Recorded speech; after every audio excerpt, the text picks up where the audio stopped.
As a technical analyst, you are looking for either signs of change in market dynamics or for signs of current trend confirmation. If a market is going up, you could look at signs to enter the market to follow the main direction. But you could also look at signs showing that the trend is about to reverse. The same applies for a bearish market. When the market is rangy, then you are looking for change in the current market participants' behavior, which could lead to a breakout to the upside or the downside.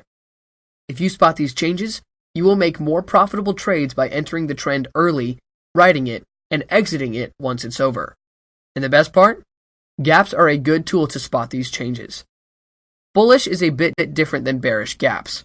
A bullish gap happens when the close of the previous day is lower than the opening of the following day.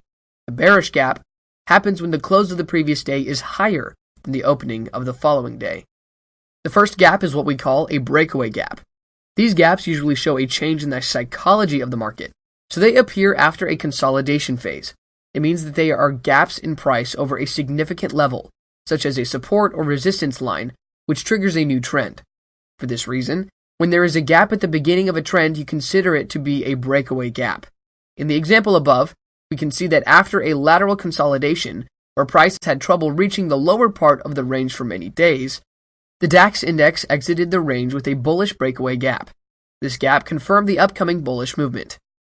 Another common type is the runaway gap.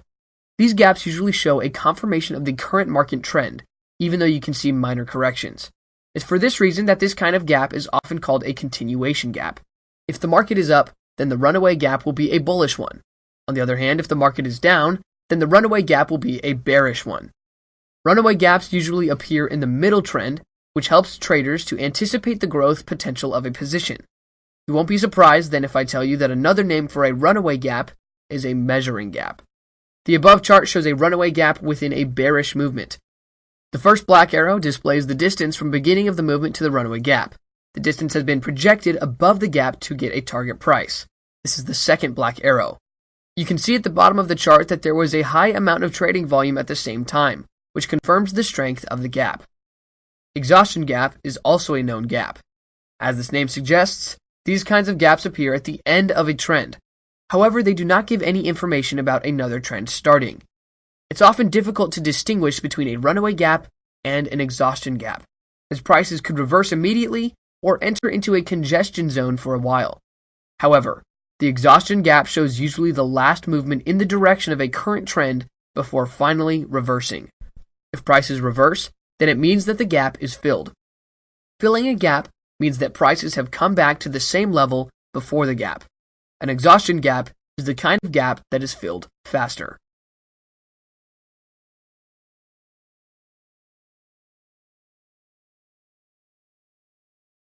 That's it for now.